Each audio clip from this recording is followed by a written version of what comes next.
My brother's new girlfriend looked at my 10-year-old daughter across the dinner table, curled her perfectly glossed lip, and called her defective.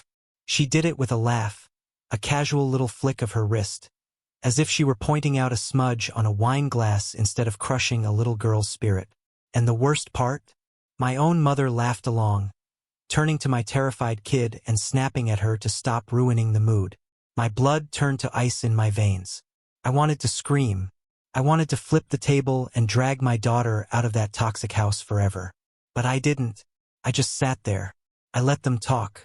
I let them dig their own graves, because they didn't know that I was holding a secret that was about to turn their entire pathetic, fake reality into ashes.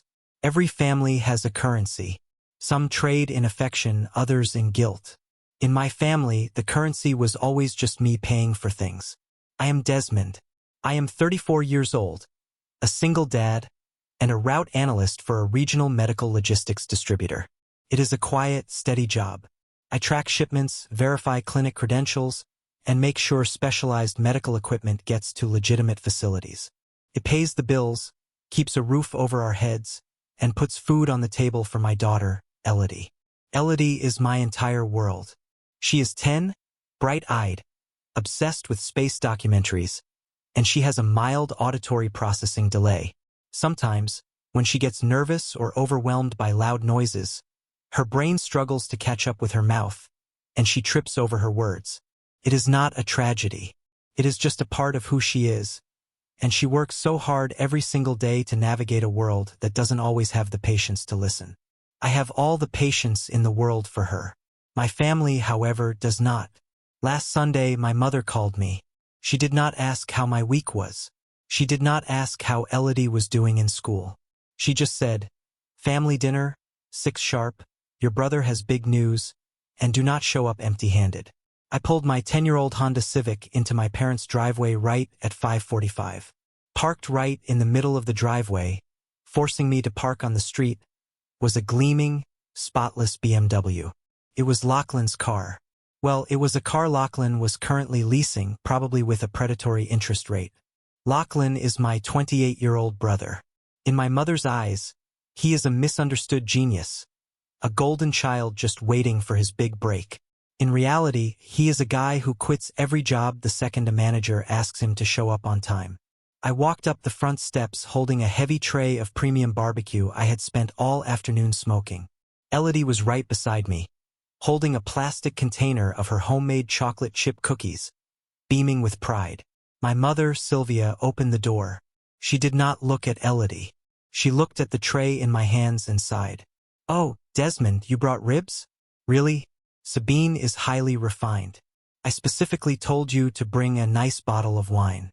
Did you at least bring a decent Cabernet?" I told her I brought what I spent 6 hours cooking. I stepped inside, guiding Elodie past my mother's disappointed sigh. The living room smelled like expensive perfume and cheap motives. Lachlan was lounging on the sofa, scrolling through his phone. Sitting next to him was a woman I had never seen before.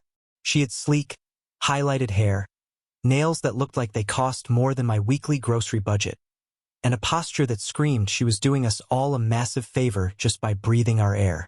"This is Sabine," Lachlan announced without looking up from his screen. "She is kind of a big deal." I offered a polite smile and introduced myself and Elodie. Sabine did not stand up. She looked at me, taking in my plain button-down shirt and faded jeans. Then her gaze dropped to Elodie. Elodie was wearing her favorite light-up sneakers. They were a little scuffed, well-loved from playing at the park. Sabine let out a soft, breathy chuckle. "Cute shoes," she said, her tone dripping with a sugary condescension that made my jaw tighten. "Very playful." Elodie shrank behind my leg. "Thank you," I said, keeping my voice neutral. We moved to the dining room. As we sat down, my mother started fussing over Sabine, offering her water with lemon, pulling out the best cloth napkins. I watched Sabine pick up her fork. She stared at it for a second, then reached into her designer purse, pulled out a wet wipe, and slowly, deliberately, sanitized the silver tines right in front of my mother. My mother did not say a word. If I had done that, I would have been lectured for an hour about disrespect. But Sabine was treated like royalty. The dinner began, and so did the quiet, suffocating pressure of being the invisible son. I just did not know yet that tonight, their usual greed was going to cross a line that could never be uncrossed. The clinking of silverware against porcelain felt abnormally loud. My father, Orson, was carving the roast chicken he made specifically for Sabine, ignoring my barbecue entirely. He gave Lachlan the biggest piece of white meat, slipping an extra scoop of mashed potatoes onto Sabine's plate. "Eat up," Orson boomed jovially. "You two kids look like you need the energy for all the big things you are doing." I watched this mundane display of favoritism and felt myself drifting away, falling into a mental space I call the Museum of Pain. It is a quiet place in my head where I keep the receipts.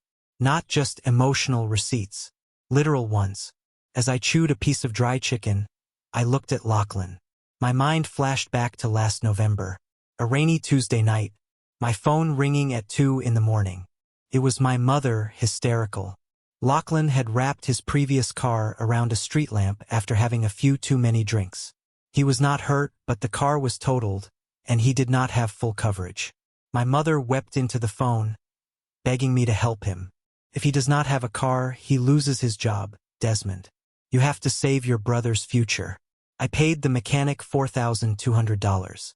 Took a massive chunk out of my emergency savings. 2 weeks later, Lachlan quit that job anyway because he said the lighting in the office was depressing. My mother never mentioned the money again. I took a sip of my water, my eyes shifting to my mother. Artifact number 2 in the museum. 5 years ago, I finally got promoted from a warehouse worker to a logistics analyst. It was the hardest I had ever worked in my life. I studied late at night while Elodie slept on my chest. When I got the promotion, I invited my parents out to a nice steakhouse to celebrate. I was paying. An hour before the reservation, my mother texted me. "We cannot make it. Lachlan is very sad about his breakup. We need to stay home and comfort him. Maybe another time." There was never another time. And then, the centerpiece of my museum. I looked down at Elodie, who was carefully cutting a potato into tiny, precise squares. 10 years ago, the day she was born, her mother walked out of the hospital and never looked back, leaving me alone with a tiny, fragile human. I was 24, terrified, and broke. The hospital bill after insurance was $1,800. I asked my parents for a short-term loan just to cover rent while I adjusted. My mother sat me down at her kitchen table, looked me in the eye and said, "You are a father now, Desmond. You need to stand on your own 2 feet. We are not a charity." I survived. I took night shifts. I ate ramen noodles for months so Elodie could have the best formula. I built a life for us from the dirt up.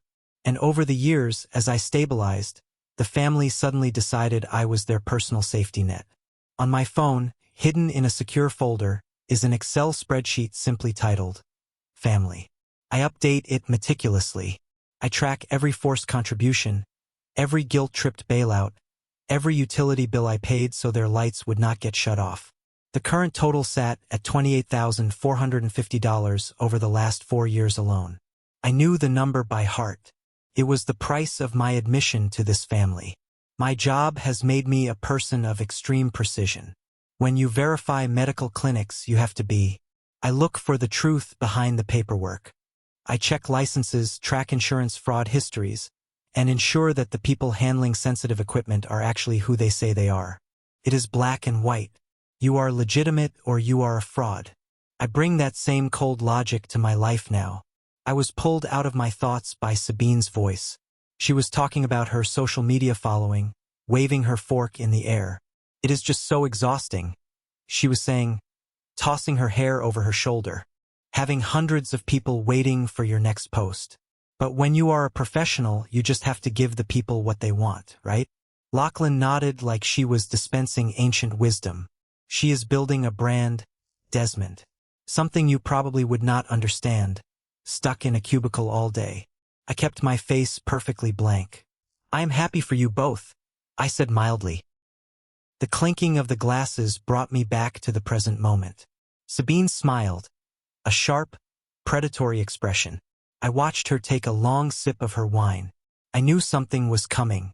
The atmosphere in the room was too thick, too rehearsed. My mother was practically vibrating with anticipation. Sabine was about to open her mouth, and the next sequence of words would officially light the fuse on the bomb I had been carrying inside me for a decade. The dinner wore on, the air thick with the smell of roasted meat and unspoken agendas. I was focused on helping Elodie cut her food. She was sitting quietly, being the good kid she always is, but I could tell the loud, overlapping conversations were starting to overwhelm her. She reached for the gravy boat, but it was just out of her reach near Sabine's plate. Elodie looked at me, then bravely turned toward Sabine. "Excuse me," she started softly. Can I have more sauce, please?" She got caught on the word I. It happens when she feels anxious. Usually, people just wait a second. She catches her breath and we move on. But Sabine didn't wait. Sabine stopped cutting her food. She tilted her head, looked right at my 10-year-old daughter, and twisted her face into an exaggerated, grotesque mask of confusion. "Can I have more?" Sabine repeated, her voice mocking Elodie's slight stutter perfectly. She puffed her cheeks out and blinked rapidly, playing it for laughs. The room went dead silent for a fraction of a second. I felt a cold shock hit the base of my spine. I waited for anyone to correct her, to tell her that mocking a child was unacceptable. Instead, Lachlan burst into a loud, obnoxious bark of laughter. He slapped the table. "Good one, babe," he wheezed. My father chuckled into his napkin. And my mother actually giggled. She smiled warmly at Sabine like they were sharing an inside joke at a country club. I felt the heat rise from my chest to my neck. My hands flat on the table, I stared across the wood, my voice dropping an octave. "Excuse me?" I said. Sabine rolled her eyes, completely unbothered. "Oh, relax, Desmond. I am just playing. She is a little defective, isn't she? You really should get her some communication coaching. It is going to be embarrassing when she gets to middle school." Defective. The word hung in the air like a cloud of poison. I looked at Elodie. Her lower lip was trembling. She had pulled her arms tight against her sides, shrinking into her chair, her eyes fixed on her plate as tears welled up. My brilliant, kind, beautiful daughter had just been called defective by a stranger, and her own grandparents were letting it happen. I opened my mouth to tear Sabine apart. I was ready to flip the table, grab my daughter, and scorch the earth on my way out. But before I could speak, my mother leaned forward and shot me a glare so venomous it actually stopped me in my tracks. "Do not start, Desmond," my mother snapped, pointing a manicured finger at me. "Do not ruin the mood. Sabine is a professional. She knows what she is talking about. Teach your kid to speak properly so she stops making the family look bad in front of guests." There it was, the ultimate betrayal. My mother had just prioritized a toxic stranger over her own granddaughter's dignity. Something inside me snapped, but it was not a loud, chaotic break. It was a clean, quiet fracture. The red-hot rage that had been boiling in my chest suddenly turned into liquid nitrogen. My heart rate slowed down. The ringing in my ears stopped. I looked at Lachlan, grinning like an idiot. I looked at my parents, nodding in agreement with Sabine. And then I looked at Sabine, who was smirking at me, victorious, untouchable. If I yelled, I would just be the angry, bitter brother. I would give them exactly what they wanted.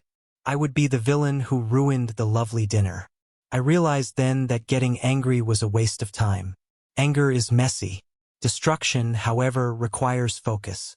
I did not just want to yell at them. I wanted to dismantle them. I wanted to burn their fragile, fake reality down to the bedrock. I let out a slow breath. I reached over, took Elodie's trembling hand under the table, and gave it a firm, reassuring squeeze. I looked at Sabine, and to her visible surprise, I smiled. It was a cold, empty smile, but it did the trick. "You are right," I said softly. "My apologies. Let us not ruin the mood." My mother sighed in relief, leaning back in her chair. "Good. Now let us get to the real reason we are here tonight." They thought they had won. They thought my silence was submission. People say that when a man is truly furious, he will scream and break things. That is a lie. When a man decides to burn everything to the ground, he smiles. I sat back and watched them. I let them talk. The plates were cleared, and my mother brought out dessert. It was a store-bought pie, a far cry from the elaborate meals she usually cooked when she was trying to impress someone. But the dessert was just a prop. The real main course was the pitch. So, Desmond, my mother began, her voice dripping with artificial sweetness. As we mentioned, Lachlan and Sabine are making some huge strides. Sabine just landed a massive role at a high-end private clinic. Sabine buffed her nails against her blouse, looking incredibly pleased with herself. It is a very exclusive pediatric practice, she bragged. I am basically running their speech and behavioral wing. It is exhausting being so essential, but the salary is fantastic. I nodded slowly, taking a sip of coffee. That sounds impressive, Sabine. It is, Lachlan chimed in, leaning forward, his elbows on the table. But here is the thing. Because she is doing so well, she is going to start doing in-home private consultations for high-net-worth clients. VIP stuff. Cash only. I kept my face a mask of polite interest. Cash only? How entrepreneurial of you. Exactly. Lachlan said, entirely missing the sarcasm. But she cannot be pulling up to mansions in my leased sedan. It looks bad for the brand. We found a used luxury SUV. It is $12,000. A total steal. And here is where you come in, my mother said, dropping the hammer. Lachlan can manage the monthly payments, but the dealership wants a down payment because his credit is, well, recovering. We need $4,500. I set my coffee mug down. The clink echoed in the quiet dining room. Let me make sure I understand. You want me to give you $4,500 for a luxury car for a woman I met an hour ago. It is not a gift. It is an investment in the family. Lachlan snapped, getting defensive. Sabine reached across the table and patted my hand. I pulled my hand away immediately. She ignored the rejection and smiled. Listen, Desmond. I know you just do warehouse logistics stuff, so that much money probably seems like a big deal to you. But we can work out a trade. A trade, I repeated flatly. Yeah, Sabine said brightly. You give us the down payment, and I will give your kid free therapy. Under the table, of course. I can fix that defective little stutter she has going on. Consider it a family discount. The sheer, unadulterated audacity of it was almost magnificent. They sat there, having just humiliated my daughter, and now they were asking me to fund their lifestyle while using my daughter's alleged flaws as a bargaining chip. The ironic contrast was staggering. They called her broken, but they were the ones begging for my money. I did not blink. I did not raise my voice. I leaned in slightly. Wow, I said. A high-end clinic and private VIP clients. That is incredible, Sabine. Which clinic is lucky enough to have you? Sabine lifted her chin proudly. Apex Pediatric. The main branch downtown. The name hit my ears, and for a second, the world stopped spinning. Apex Pediatric. Of all the clinics in the state, of all the medical networks in the tri-state area, she had to name Apex Pediatric. Apex was one of our largest regional accounts. We handled all their supply chain logistics. I did not just know of them. I audited their incoming staff rosters to ensure equipment compliance. I had the security clearance to access their entire regional database. I looked at Sabine's smug face, and then I looked at my mother, who was nodding eagerly. They had no idea. They thought I was just a delivery guy. That is fascinating, I said, my voice dangerously calm. I think I need to use the restroom. Give me a moment to think about this investment. I stood up, giving Elodie a reassuring wink, and walked down the hallway. I closed the bathroom door and locked it. The trap was set. Now I just needed to spring it. I turned on the bathroom sink, letting the cold water run so the sound would mask anything else. I splashed a little water on my face, staring at my reflection in the mirror. I looked calm. I felt lethal. I pulled my phone out of my pocket. Felt heavy, like a loaded weapon. I opened Instagram. It did not take long to find Sabine's profile. Lachlan had tagged her in a post just yesterday. Her account was public. I started scrolling. It was a monument to vanity and illusion. Endless selfies, luxury brand shopping bags, and inspirational quotes about grinding and hustle. But then, I found what I was looking for. The work posts. She had posted 3 videos this week. The hashtags were a goldmine of stupidity. Hashtag speech expert, hashtag apex pediatric, hashtag healing kids, hashtag SLP. I clicked the first video. It showed Sabine in a room with a rainbow rug, holding a clipboard, wearing a lab coat that looked fresh out of a Halloween costume bag. In the background, fully visible, were 3 young children playing with building blocks. You could clearly see their faces. My jaw clenched. That was a direct, irrefutable violation of the Health Insurance Portability and Accountability Act, HIPAA. Posting identifiable images of pediatric patients without explicit, documented consent is not just frowned upon. It is a federal offense that gets clinics sued into oblivion. I took screenshots. Everything. The photos, the hashtags, the timestamps. Then I opened my secure messaging app. I typed in the name of the compliance director for the Apex Regional Network. Veda. Veda was a no-nonsense woman in her 50s who treated medical compliance like a religion. We worked closely together every quarter to audit the logistics pipeline. I typed quickly. Veda, sorry to bother you on a Sunday evening. Urgent compliance question. Do you have a speech pathologist or behavioral specialist named Sabine on staff at the downtown branch? Last name is Thorne. Need to verify for an equipment audit. I hit send. I stood there, watching the water swirl down the drain, counting the seconds. My heart was beating a slow, steady rhythm against my ribs. 3 minutes later, my phone buzzed. Veda was typing. Desmond. We don't have a specialist by that name. We hired a Sabine Thorne 3 weeks ago as a front desk trainee/receptionist. I smiled. A receptionist. Not running the wing. Barely answering the phones. A second message from Veda popped up. Correction, we had a Sabine Thorne. She was terminated last Thursday. She was caught stealing boxes of high-end sensory testing equipment from the supply closet. We are preparing to file a police report tomorrow. Why are you asking? Is she trying to sign for deliveries? I stared at the screen. The reality of the situation washed over me. She was not just a liar. She was a thief. She was broke, probably drowning in credit card debt, and facing a police investigation. She needed that $4,500 from me, not for a car to see imaginary VIP clients, but likely to pay a lawyer or to try and pay the clinic back to drop the charges. And she was using my daughter's speech delay as a tool to extort that money from me. I typed back to Veda. She is currently sitting in my parents' dining room, claiming to be your head specialist, and trying to extort my family for money. I also have screenshots of her posting your pediatric patients' faces on her public Instagram with your clinic's location tagged. My phone rang immediately. It was Veda. I sent it to voicemail. I didn't need to talk to her right now. I knew exactly what she was going to do. The gears of corporate legal destruction were already turning. I sent one last text to Veda. I will email you the screenshots now. Do what you need to do. I attached the photos, hit send, and locked my phone. I slipped it back into my breast pocket. I looked in the mirror one last time. I adjusted my collar. I turned off the faucet.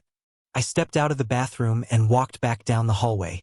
I was walking back to a table full of people who thought they held all the cards. They were smiling, drinking wine, plotting how to spend my money. They had no idea that the man walking back into the dining room was about to wipe them off the map. I walked back into the dining room. The atmosphere was light, almost celebratory. Lachlan was pouring more wine for Sabine.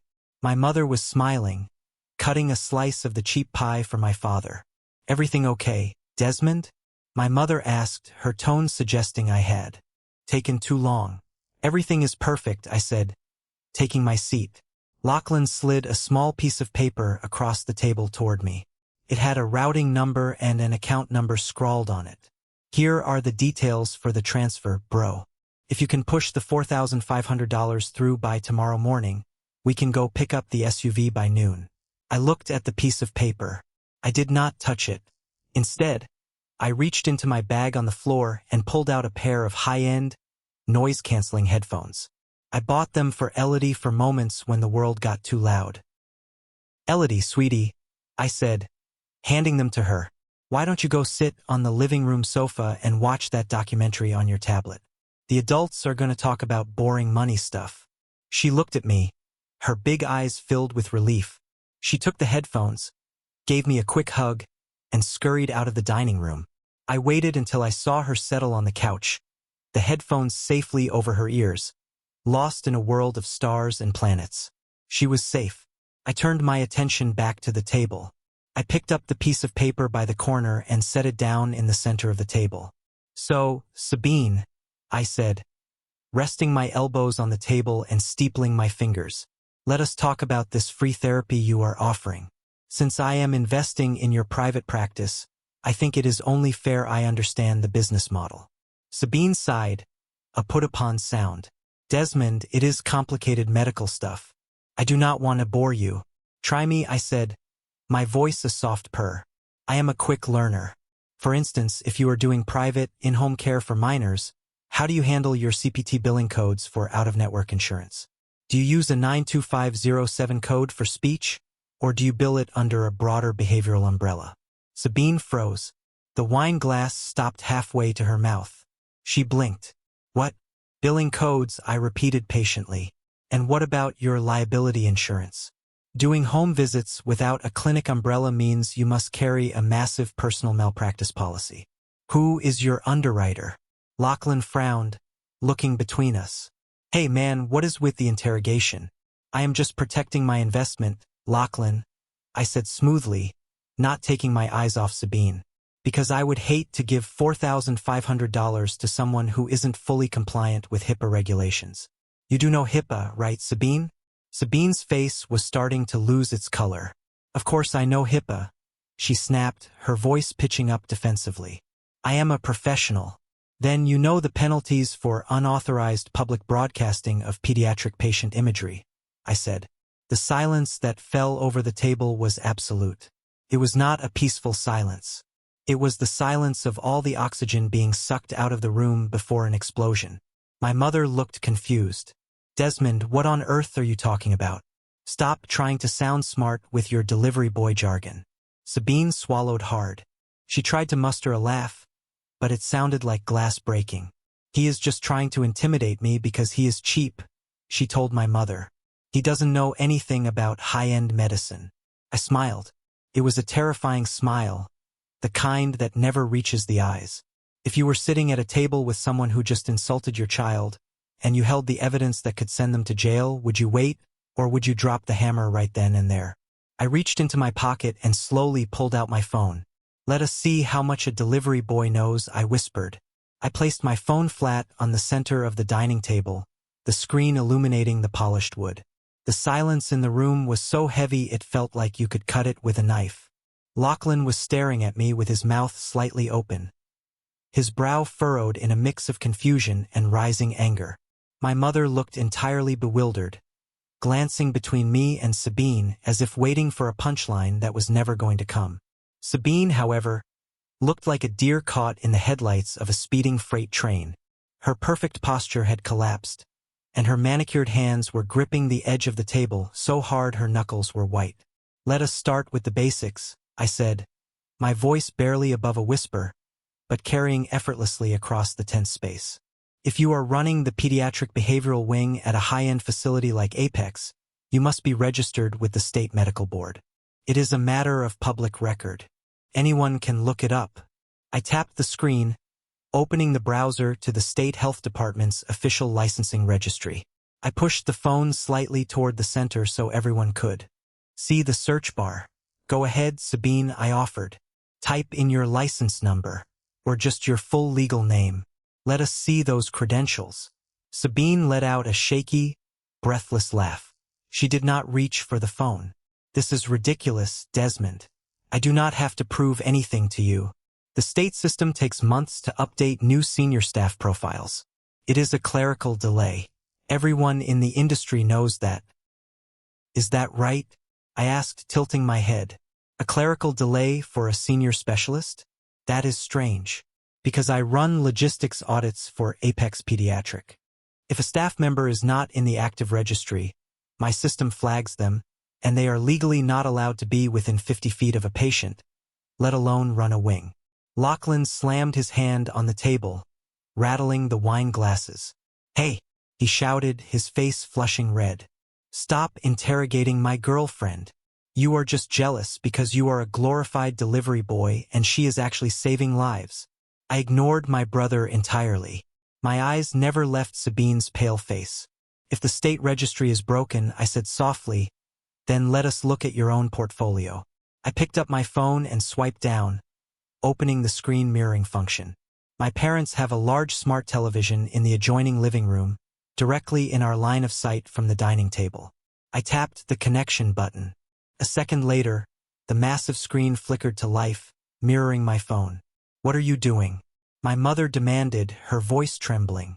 "Turn that off, Desmond." I opened the photo gallery on my phone, pulling up the screenshots I had just taken in the bathroom. The first image filled the 60-inch screen. It was Sabine's latest video. Sabine standing in a brightly colored therapy room, wearing a lab coat, holding a clipboard, looking deeply serious. But right behind her, clear as day, were 3 young children playing on a rug. My mother gasped. Lachlan blinked, confused. "Do you see the children in the background?" I asked the room, my voice echoing slightly. "Their faces are fully visible." Sabine posted this to a public profile with over 4,000 followers. She tagged the clinic's location. "So what?" Lachlan argued, defending her blindly. "She is showing her work environment. It is marketing, bro."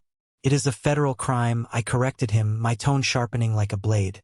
"It is a profound violation of the Health Insurance Portability and Accountability Act.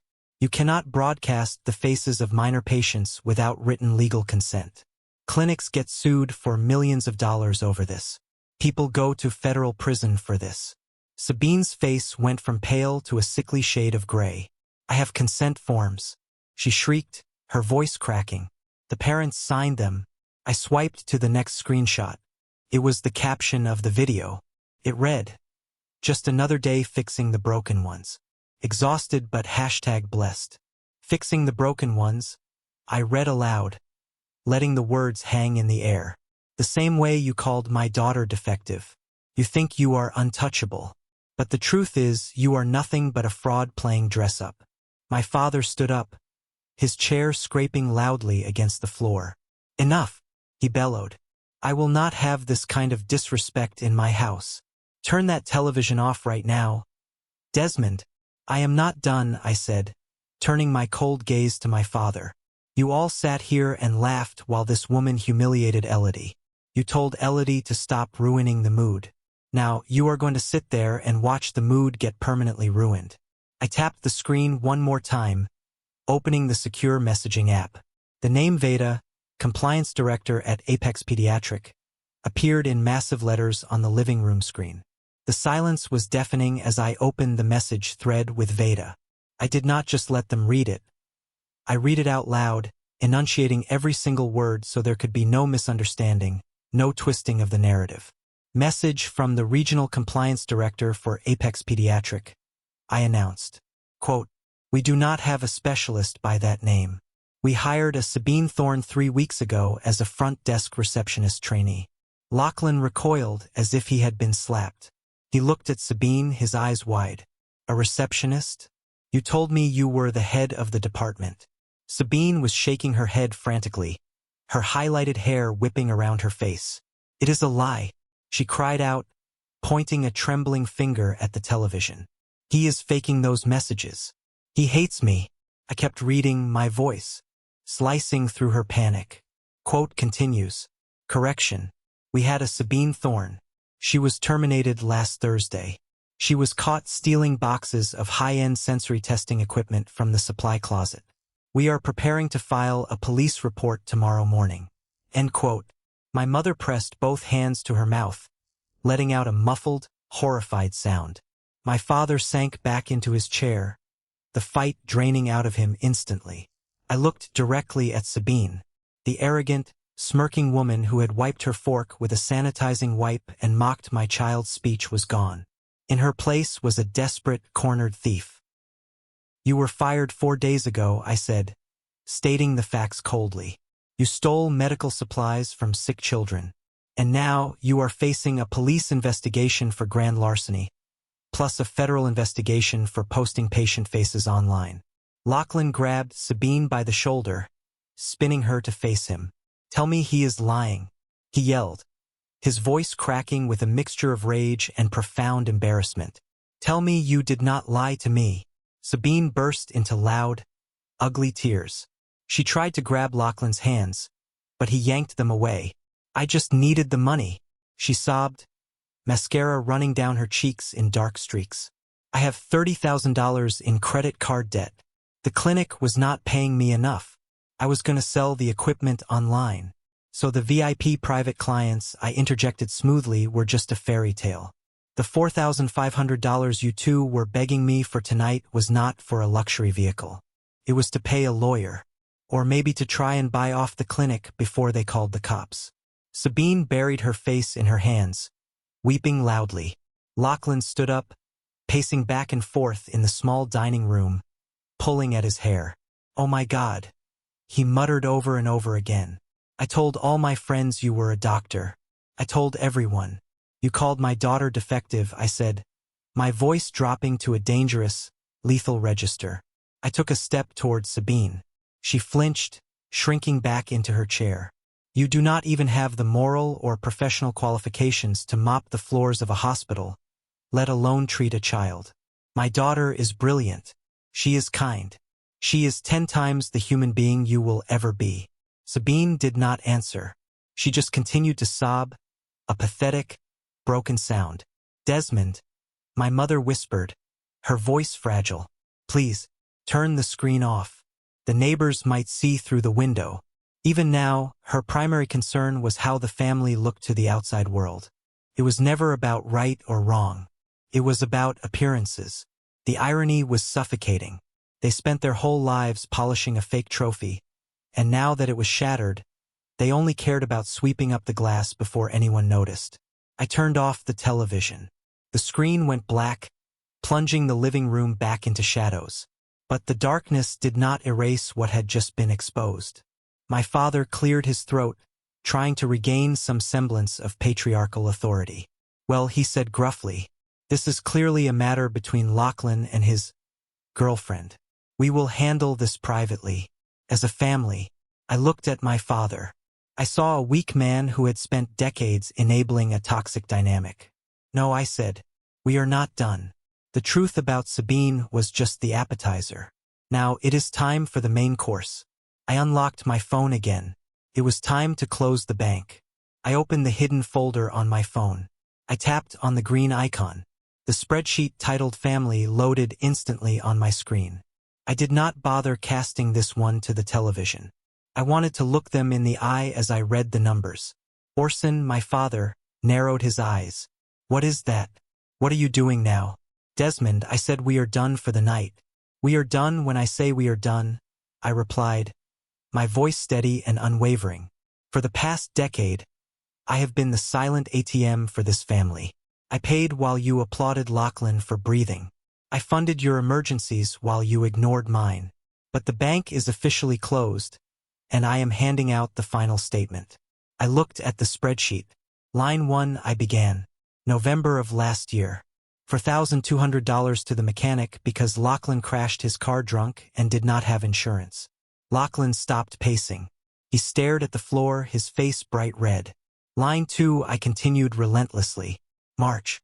$800 to cover mom's portion of the property tax because you two overspent on a luxury cruise." Line 3, July. $1,200 to pay Lachlan's overdue rent so he would not get evicted after he quit his job at the dealership. "Desmond, stop it," my mother cried out, covering her ears. "Family does not keep score. Family helps each other out of love." "Love?" I echoed, letting out a harsh, humorless laugh. "Love is not treating your eldest son like a wallet. Love is not laughing when a stranger mocks your granddaughter's speech delay. You do not love me. You love what I can afford to buy you. I scrolled to the very bottom of the document. The final tally. In the last 4 years alone, I said, looking right at my mother, I have given this family $28,450. The number hit the room like a physical blow. My father's jaw dropped. My mother lowered her hands, staring at me in shock. Even Lachlan looked stunned, likely having never calculated the sheer volume of his own parasitism. 28,000. My father repeated, his voice faint. Every single penny is documented, I said. I kept the receipts because I knew this day would come. I knew one day you would push me too far, and you would try to call me ungrateful. I reached into my wallet. I pulled out a sleek, silver piece of plastic. It was the supplementary credit card linked to my primary account. I had given it to my mother 3 years ago for groceries and gas. She used it for spa days, expensive dinners, and designer shoes. I held the card up. My mother's eyes widened in panic. Desmond, please, she pleaded. We can talk about this. You are upset. We are sorry about Elodie. Okay? We will tell Sabine to leave. Just let us talk. I did not say a word. I gripped the plastic with both hands and bent it sharply. It snapped in half with a loud, satisfying crack. I tossed the 2 pieces onto Lachlan's plate, right into the middle of his leftover mashed potatoes. As of this second, you are all entirely cut off, I declared, the weight of a decade of resentment lifting off my shoulders. I am not paying your car insurance anymore, Lachlan. I am not covering your property taxes, Orson. I am not funding your shopping sprees, Sylvia. You are on your own. The silence that followed was different this time. It was the silence of a collapsing empire. The power dynamic in the room had shifted permanently. I was no longer the invisible son begging for a scrap of validation. I was the man holding all the cards, and I had just set the deck on fire. Before I tell you about the chaotic aftermath and how the police finally caught up with Sabine, if you are enjoying this story of ultimate revenge, take a quick second to drop a W in the comments below for a win. I read every single comment, and I will be hearting and replying to all the true fans who made it this far. Now let us get back to the fallout. The immediate aftermath was a masterpiece of pure chaos.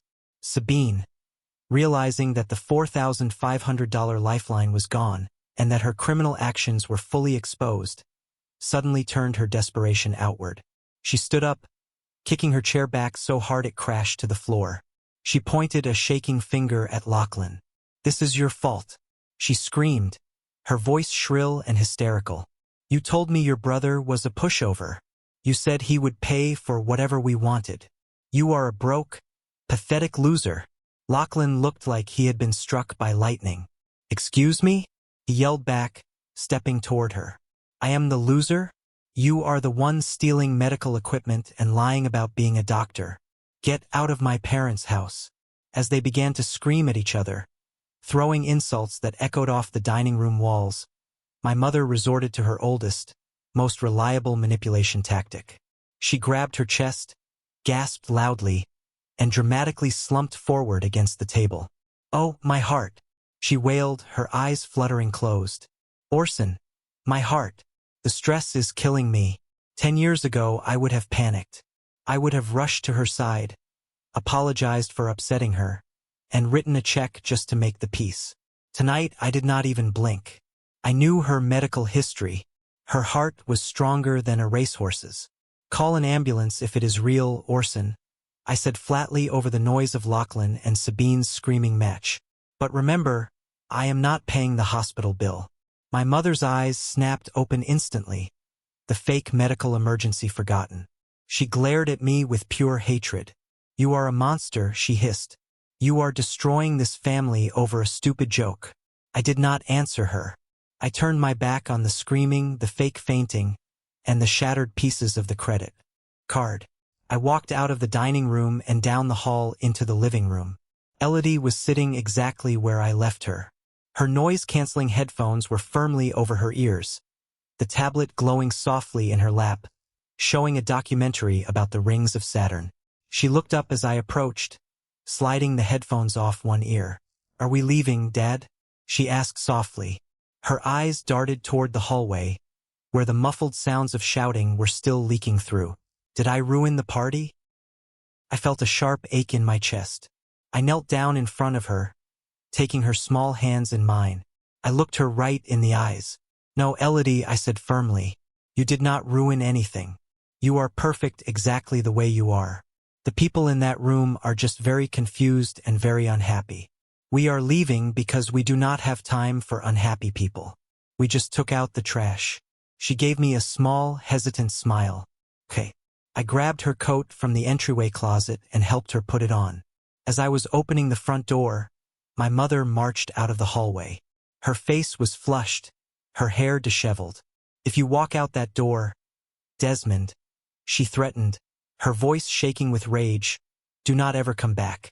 You are dead to us. I stopped. I turned around, placing myself squarely between my mother and my daughter. Listen to me very carefully, Sylvia, I said, dropping the title of mother. Tonight was a mercy. I only exposed a thief. But if you or Lachlan or anyone in this toxic house ever attempts to contact Elodie again, or if you ever breathe a word about her being defective to anyone, I will not just cut you off financially. I will hire a lawyer. I will sue for harassment, and I will make sure the entire extended family sees that spreadsheet. Do you understand me? She stared at me, her mouth opening and closing, but no words came out. The realization that she had zero leverage left finally registered in her eyes. I turned around, took Elodie's hand, and walked out into the cool night air. We got into my 10-year-old Civic. As I started the engine, I looked back at the house. The lights were blazing, and I could see the shadows of Lachlan and Sabine still fighting in the window. I put the car in drive and pulled away from the curb. I felt lighter than I had in a decade.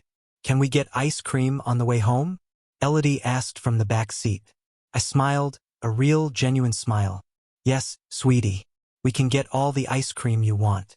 The fallout was not immediate. It gathered momentum over the next 48 hours like a dark storm over the ocean. By Tuesday morning, the flying monkeys had been deployed. Started with Aunt Rowena. Rowena is my mother's sister, a woman whose entire existence revolves around neighborhood gossip and manufacturing outrage on Facebook. I woke up to a notification that she had tagged me in a massive public status update. The post was a masterpiece of passive-aggressive guilt. It read, "So profoundly heartbroken to see how greed changes people. Family should always stick together, no matter what. Throwing your own mother and brother under the bus for a few dollars is utterly shameful. Praying for healing and forgiveness. Hashtag family first, hashtag heartbroken." Before I could even type out a response, my phone buzzed again. Someone else had commented on the post. It was Uncle Gideon. Uncle Gideon is Orson's older brother. He is a retired Marine, gruff, pragmatic, and the only person in the extended family who ever saw through my parents' favoritism. His comment was simple, direct, and devastating. Rowena, Gideon wrote, "Desmond has given Orson and Sylvia nearly $30,000 over the last 4 years to bail out Lachlan's failures. I have seen the receipts. Unless you are offering to take over paying Lachlan's rent and car insurance, I suggest you delete this post and mind your own business. Desmond is a good father protecting his kid." Aunt Rowena deleted the entire post less than 5 minutes later. The silence from the extended family after that was utterly deafening. At noon, I got a text from Veda at Apex Pediatric. It was a brief update, but it was all I needed to know. The police picked up Sabine Thorne at her apartment this morning. Veda wrote, "We audited the inventory. She stole over $8,000 in equipment. Worse, the FBI was contacted regarding the HIPAA violations. Turns out, she had scammed 3 other families out of cash deposits for fake in-home therapy sessions. She is facing multiple felony charges. Thank you for the heads up, Desmond. You saved those kids from a lot of risk." I locked my phone, staring out the window of my office. Sabine was going to prison, or at the very least, facing years of probation and crippling restitution debt. She would never work in the medical field again. Her fake, glamorous life was entirely obliterated. That evening, the final desperate move was made. My phone rang. The caller ID said Lachlan. I almost did not answer, but curiosity got the better of me. I tapped the green button and put it on speakerphone, setting it on the kitchen counter while I chopped vegetables for Elodie's dinner. Desmond. Lachlan's voice crackled through the speaker. He was crying. Real heavy, panic sobbing. Please, man. Do not hang up. What do you want, Lachlan? I asked, my voice devoid of any emotion. She left, he sobbed. Sabine packed her bags and ran before the cops got there. But the police found her anyway. Desmond, she used my credit cards. I let her put her name on my accounts to help her credit score. She maxed them out buying designer clothes to wear in her fake videos. I am $6,000 in debt, and the bank is demanding a minimum payment I do not have. My car lease is due on Friday. I am going to lose everything. I continued chopping a carrot. The rhythmic thwack of the knife against the cutting board echoed in the quiet kitchen. That sounds like a very difficult financial situation, I said mildly. You should probably get a second job. Desmond, please, he begged, his voice cracking. Mom and Dad cannot help me. You took the credit card away. I just need $5,000. Just $5,000, and I swear I will pay you back every month. I will sign a contract. Please, bro. You are my only hope. I stopped chopping. I leaned down toward the phone. When Sabine mocked Elodie, you laughed. I reminded him, my voice cold as ice. You sat there drinking wine, and you laughed at a 10-year-old girl. You did not protect your niece. You protected a thief. I did not know. I am sorry. I will apologize to Elodie right now. You will never speak to Elodie again, I stated. You made your choice, Lachlan. Now you get to live with the consequences. Enjoy the debt. I hit end call. Then, I opened my settings, selected Lachlan's contact, and hit block. I did the same for my mother, and my father, and Aunt Rowena. I scrubbed my digital life clean of them in less than 60 seconds. The storm was over. The toxic branches had been severed. Now it was time to let the roots heal. 6 months is a surprisingly short amount of time to rebuild a life, but when you remove a massive, bleeding financial wound from your existence, everything heals faster. In the time since that disastrous dinner, a lot changed. Without the constant drain of bailing out my family, my savings account surged. I finally had the financial freedom I had been working toward for a decade. The peace of mind was profoundly liberating. I wasn't waiting for a crisis call at 2 in the morning anymore. I wasn't checking my bank app with dread. At work, my diligence in catching Sabine's fraud did not go unnoticed. Veda had written a glowing commendation letter to my upper management. The company realized that my auditing skills were too sharp to keep in a standard analyst role. 2 months ago, I was promoted to the regional director of logistics and compliance. The pay raise was substantial, but the respect I gained was priceless. But the most important changes happened at home. With the extra money, I was able to enroll Elodie in a specialized, highly rated private speech therapy program. Not a fake, under-the-table scam run by a thief, but a real clinic with compassionate, licensed professionals. It was a Tuesday afternoon. I was sitting in the observation room of the clinic watching through the two-way glass. Elodie was sitting at a small table with her therapist, a kind woman named Sarah. They were playing a board game designed to practice pacing and rhythm in speech. Elodie picked up a card. She looked at it, took a deep breath, and spoke clearly. I would like to move my piece forward 3 spaces, please. No stutter, no anxiety, just a confident, happy 10-year-old girl finding her voice. Sarah smiled and gave her a high five. I felt a lump form in my throat, a fierce, overwhelming surge of love and pride. She was not defective. She was perfect. Later that evening, while Elodie was doing her homework at the kitchen island, I went through the mail. Amidst the bills and junk flyers, there was a plain white envelope. The handwriting was instantly recognizable. It was my mother's script. I paused, holding the envelope. I did not feel the usual spike of anxiety. Just felt tired. I opened it and pulled out a single sheet of paper. It was not an apology. It was exactly what I expected. Desmond, the letter read, I hope you are happy. Lachlan lost his car and had to move back into his childhood bedroom. The stress has been unbearable for your father and me.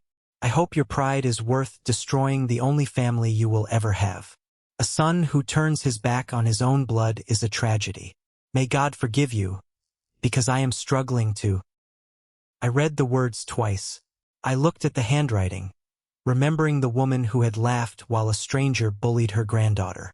I realized then that she was right about one thing. Greed and pride do destroy families. But it wasn't my greed. It was theirs. They believed that family meant enduring abuse under the guise of loyalty. They believed that being blood meant you had an unlimited pass to use, disrespect, and discard people as you saw fit. I looked up at Elodie. She was humming quietly to herself, erasing a math mistake and carefully rewriting the number. She was safe. She was loved. She was respected. Family is not about blood. Blood just makes you related. Loyalty, respect, and safety. That is what makes you family. I had a family. It was small. It was just the two of us. But it was entirely ours, and it was unbreakable.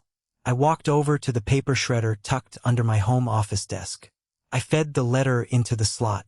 The machine whirred to life, grinding my mother's guilt trip into tiny, unreadable ribbons of paper. I did not keep this receipt for the museum. I did not need the museum anymore. I poured myself a cup of coffee and leaned against the counter, watching my daughter work. So that is my story. The invisible ATM who finally closed the account. A lot of people, like my Aunt Rowena, might argue that I went too far. They might say that destroying Sabine's life and leaving my own brother to drown in debt was a cold, ruthless move. They say you should always leave a door open for family to make amends. But I have to ask you, the listeners, was I too ruthless? Should I have given Lachlan one last chance to pay me back and fix his life? Or was cutting them off completely and letting them burn the only way to protect my daughter? Am I a cold-blooded villain? Or did I do exactly what a father should do? Let me know your verdict in the comments below. Thank you so much for tuning in to Reddit Whispers Tales. If you found this story of ultimate revenge satisfying, please hit that like button, subscribe to the channel, and turn on the notification bell so you never miss out on more dramatic stories just like this one. Share your own experiences with toxic relatives in the comments. I love reading your stories. Until next time, stay strong, protect your peace, and never let anyone treat you like an ATM.